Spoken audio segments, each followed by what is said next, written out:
오늘은 깨달음으로 가는 예수 그리스도의 삶 세 번째 시간으로요. 하늘나라의 삶 두 번째 시간입니다. 첫 번째 시간은 지난 시간에는 깨달은 사람, 소위 말해서 영적으로 거듭나는 사람에게는 영적 체험이 일어나는데요. 그 체험이 원형 체험이 돼가지고 그 사람의 삶을 전부 다 변화시킨다고 얘기했습니다. 그걸 밀가루 섬 아래 떨어진 누룩에 비유했습니다. 밀가루 섬 알 속에 누룩을 떨어뜨리면은 누룩이 모든 밀가루를 빵으로 변화시킨다는 거죠. 밀가루가 빵이 된다는 겁니다. 영혼적 존재가 영적 존재로 변화한 사람에 대해서 이제 지난 시간에 이제 설명을 했습니다. 이번 시간에는 영적인 사람이 그럼에도 불구하고 영을 체험하고 깨달았다 하더라도 세상 안에서 살아가게 되어 있습니다. 세상은 이미 어떤 세속적 가치로서 지배당하고 있어요. 세속적 가치는 영적 가치와는 다릅니다. 그러니까 영적인 사람이 세상이 지배하는 그 아래서 살아갈 때 어떤 문제를 겪으며 그다음 그걸 위해서 어떤 준비가 되어 있는가, 하나님께서 무엇을 준비하셨는가 라는 이제 주제를 가지고 이제 강의를 하는 것입니다. 자,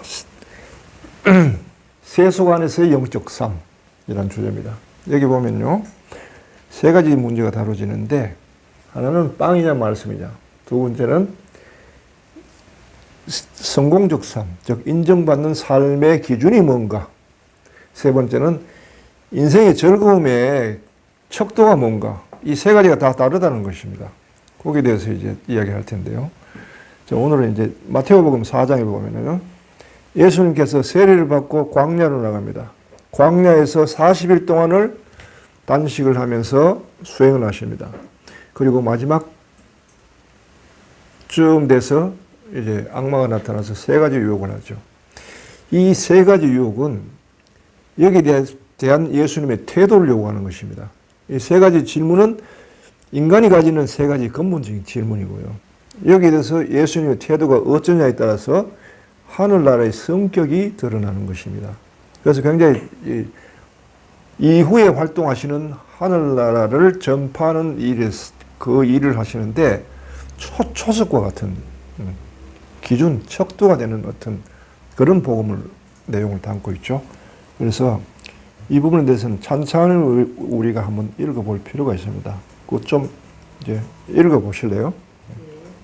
마태복음 4장입니다. 광야에서 유혹을 받으시다. 그때 예수님께서는 성령의 인도로 광야에 나가시어 악마에게 유혹을 받으셨다. 그분께서는 40일을 밤낮으로 단식하신지라 시장하셨다.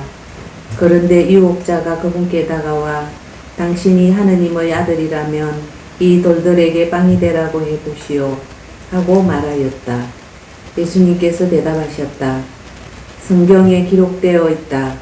사람은 빵만으로 살지 않고 하느님의 입에서 나오는 모든 말씀으로 산다. 그러자 악마는 예수님을 데리고 거룩한 도성으로 가서 성전 꼭대기에 세운 다음 그분께 말하였다. 당신이 하느님의 아들이라면 밑으로 몸을 던져보시오. 성경에 이렇게 기록되어 있지 않소? 그분께서는 너를 위해 당신 천사들에게 명령하시리라. 행여 내 발이 돌에 치르세라. 그들이 손으로 너를 받쳐주리라. 예수님께서는 그에게 이르셨다. 성경에 이렇게도 기록되어 있다. 주 너희 하느님을 시험하지 마라. 악마는 다시 그분을 매우 높은 산으로 데리고 가서 세상의 모든 나라와 그 영광을 보여주며 당신이 땅에 엎드려 나에게 경배하면 저 모든 것을 당신에게 주겠소 하고 말하였다. 그때에 예수님께서 그에게 말씀하셨다. 사탄아 물러가라. 성경에 이렇게 기록되어 있다. 주 너희 하느님께 경배하고 그분을 섬겨라. 그러자 악마는 그분을 떠나가고 천사들이 다가와 그분의 시중을 들었다. 네. 자, 이 광야의 유혹 편에 예수님이 이제 세 가지 문제가 다루고 있죠. 처음에는 빵이냐, 말씀이냐. 40일 동안 단식하고 하시는 예수님에게 가장 배가 고플 때, 그때 악마가 나타나서 묻습니다. 당신은 그리스도가 아니요. 그러니까 이 돌을 가지고 빵도 만들 수 있지 않느냐. 그런 능력이 있지 않습니까? 자, 돌을 가지고 빵을 만들어 보시오. 그 능력을 보이시오. 라고 이제 묻죠. 그러니까 이제 예수님은 사람이 빵만으로 살 수 없다. 하느님의 입에서 나온 말씀으로 산다. 빵은 육적인 음식이지 영적인 음식은 아니잖아요. 인간은 영적 존재인 인간은 영혼적 존재도 마찬가지입니다. 영적 양식을 먹어야 사는 거예요. 그래야 인간이 인간다워지는 겁니다. 빵만 가지고 살면요, 인간이 짐승하고 다른 바가 없죠. 여기서 이제 특히 중요한 것은 빵이 필요 없는 게 아니고 빵이 필요는 한데 빵만으로 사는 게 아니다. 그건 무엇이 우선적이냐의 문제예요. 말씀이 우선이냐, 빵이 우선이냐. 그건 이래서 사람들이 이런 이야기 합니다. 교회 갑시다, 성당 갑시다. 이렇게 하면, 요즘 바빠가요. 네, 좀 한가할 때 그때 가겠습니다. 장사하시는 분들 장사하는데 하루 종일 그냥 연중무휴로 바쁜데 언제 영적인 일에 관심을 가지고 언제 교회 가고 언제 하나님 찾고 먹고 살기 바쁜데 먹는 일이 시급한데 라고 사람들이 이야기합니다. 그런데 그런 태도는 영적인 태도가 아니라는 겁니다. 영적인 사람들은 말씀이 우선이 된 겁니다. 영적인 사람의 태도는 하느님의 말씀을 추구하는 삶. 원래 영적인 사람은 원형 체험을 하고 아버지를 체험했기 때문에 아버지를 섬기는 삶을 우선적으로 살아요. 그런데 이 사람이 그럼에도 불구하고 먹을 건 먹고 마실 건 마시고 잘 때는 자야 되니까 집도 필요하고 빵도 필요하고 옷도 필요하죠. 그런데 말씀을 깨우치고 전하고 공부할 때 그거를 겨를이 없죠. 자, 여기에 대해서 하늘나라는요, 말씀을 추구하고 살아가는 사람들에게 빵의 문제가 저절로 해결되도록 돼 있다는 것입니다. 이 선포가 굉장히 중요해요, 이게. 네. 이것이 해결 안 되면은 인간이 나약해가지고 빵 문제 때문에 말씀을 저버릴 거란 말이죠.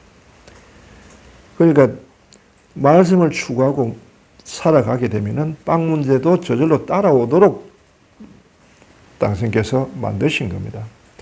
그래서 성경에 마태복음 다른 장에는 보면 이런 이야기 있죠. 무엇을 먹을까, 무엇을 마실까, 무엇을 입을까 걱정하지 마라. 우선은 하느님께서 의롭게 보시는 일, 하느님께서 기뻐하시는 일을 먼저 하라. 그러면 그런 것들은 곁들여 받을 것이다. 또 다른 데는 이런 말씀이 있습니다. 일한 사람은 먹을 자격이 있다. 사도들이 나가서 말씀을 전파할 때 사도들은 빵을 위해서 돈벌이를 안 했습니다. 그렇지만 의식주 문제가 해결이 되죠. 하느님이 그렇게 만들어 놓으셨다는 겁니다. 그 바탕이 없이는 하늘나라를 이야기할 수가 없어요. 그래서 우리가 보통 돈을 배척하고 빵을 배척하고 말씀을 이 양자 선택이 아니라는 겁니다. 어느 것이 우선이냐? 말씀이 우선이라는 거예요.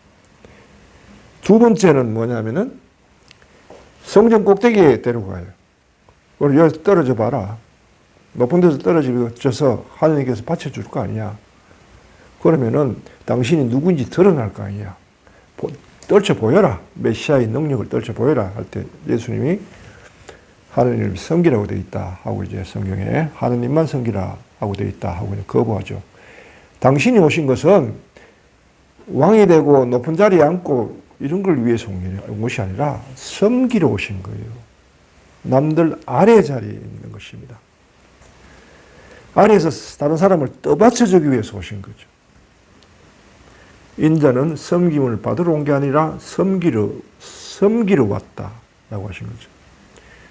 제자들이 서로 이제 누가 잘났느냐 하고 이제 나중에 주님이 왕이 되시면 서로 자리 다투면 누가 공로가 크냐 그것 가지고 따지고 서로 누가 높은 자리에 앉을까 하고 옥신각신할 때 예수님이 제자들을 불러요. 그리고 무엇 때문에 싸웠느냐 하고 하니까 이제 그 이야기를 듣고는 하늘나라는 섬기는 자가 다스린다. 하늘나라의 가장 높은 사람은 이 어린아이처럼 순진하고 그런 생각, 욕심 없고 그러면서 아버지를 기뻐하고 섬기는 자, 사람을 섬기는 자가 다스린다라고 이야기하죠. 세상적 가치는 뭔가 높은 데 올라가는 데 있습니다. 인기가 있어야 되고요. 명예가 있어야 되고 또 권세를 추구하고 모든 높은 데 자리예요. 높은 자리. 남이 올라갈 수 없는 자리. 그리고 그걸 위해서 경쟁을 합니다.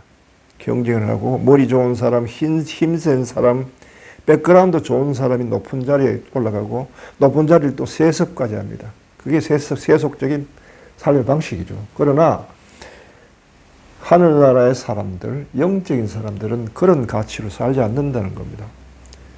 오히려 섬기는 자가 돼서 섬기는 기쁨. 아버지를 섬기고요. 아버지를 섬기는 기쁨으로 살고 아버지께서 기뻐하시는 일을 해요. 그건 뭐예요? 사람을 섬기고 사람을 사랑하고 하는 일을 아버지께서 기뻐하시니까 당연하죠. 바로 이렇게 이제 가치가 다른 것입니다. 예. 그럼 세 번째는 뭐냐 하면은 세상적 즐거움. 무슨 재미로 사느냐? 세상 사람들 무슨 재미로 삽니까? 다 제잘난만 살지만은 돈 버는 재미로 사는 사람. 예.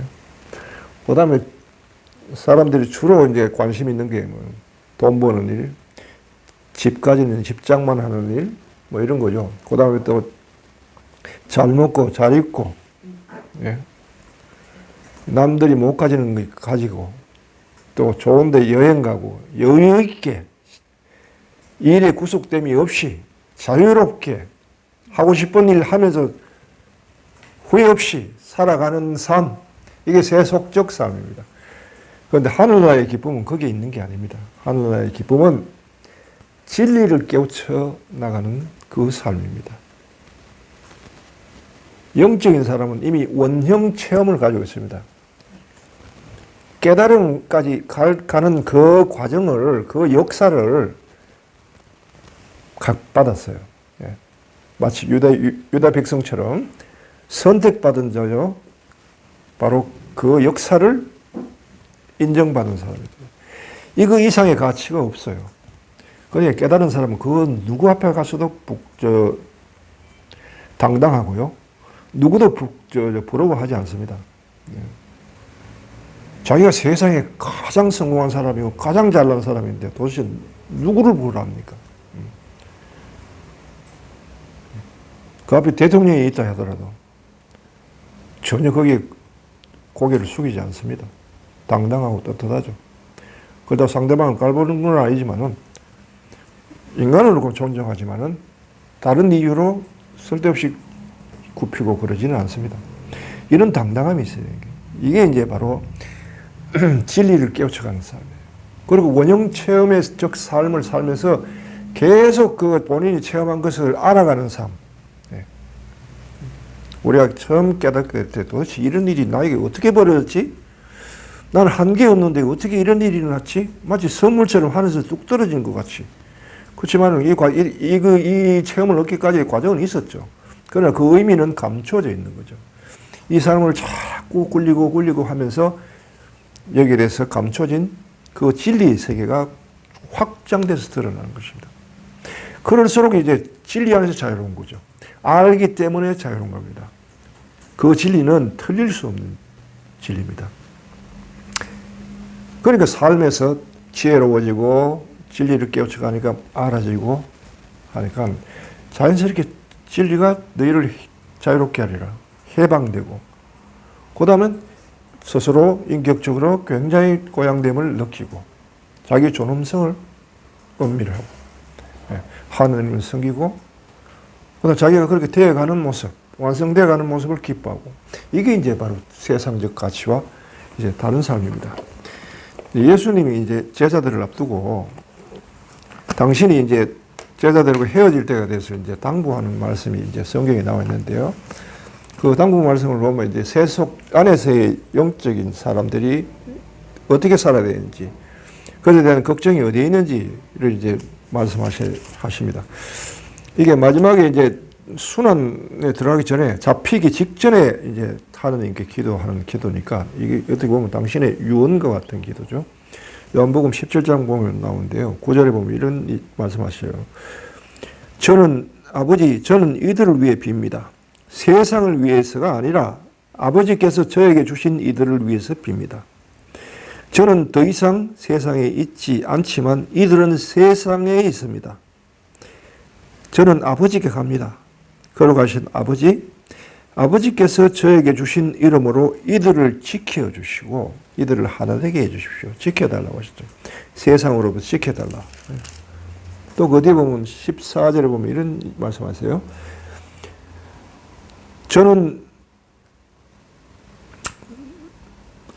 저는 이들에게 아버지의 말씀을 주었는데 세상은 이들을 미워하였습니다. 세상은 이들을 미워했단 말이에요. 세상은 영적인 사람을 미워한다. 왜? 가치관이 다르기 때문에. 전혀 가치관이 다르게. 뿌리 내린 그 터가 달라요. 그런데 같이 살아요. 그게 이제 문제죠. 저희가 세상에 속하지 않은 것처럼 이들도 세상에 속하지 않기 때문입니다. 이들을 세상에서 데려가시라고 비는 것이 아니라 이들을 악에서 지켜주십사고 빕니다. 이들을 진리로 거룩하게 해 주십시오. 라고 당부하십니다. 이처럼 영적인 사람이 세속적에 살고 본인의 세속적인 가치들이 지배적이고요. 세상 안에도. 그다음 본인이 이전까지만 해도 그 가치관에 물들어서 살았기 때문에 세상으로부터 받는 도전, 자기 내면을 받은 유혹, 이런 것들을 잘 식별하고 거기에 따라서 잘 대처를 해 나갈 줄 알아야 되는 거예요. 그게 영적으로 사람이 성숙해 가는 과정입니다. 그 식별력이 있느냐 없느냐 하는 것이죠. 그걸 잘 식별하는 사람은 의식지수가 높고요. 그걸 못하는 사람은 의식지수가 떨어집니다. 영적인 사람이라도. 그 과정에서 실패를 반복을 하면서도 그럼에도 불구하고 다시 일어서죠. 그 안에는 이미 성공의 역사, 마치 뭐랄까 줄기세포가 이미 들어가 있기 때문에 그 사람은 어떤 경우도 결국은 악에 사로잡혀 있지는 않아요. 오래 사로잡혀 있지는 않아요. 잠시 화내고 분노하고 실망하고 걱정하고 하는 일이 있어도 금방금방 깨우쳐 다시 제자리로 돌아오는 이 회개 본성이 작용하기 때문에 악에 사로잡히지는 않죠. 자, 이렇게 해서 이제 세속 안에서의 영적인 삶이 어떻게 살아갈 수 있는가, 또 그들에게 필요한 능력이 뭔가, 둘을 구분하고 식별하고 그런 것을 버리고 옳은 것을 선택할 줄 알게 되는, 이렇게 해서 영적으로 성숙해 가는 거예요.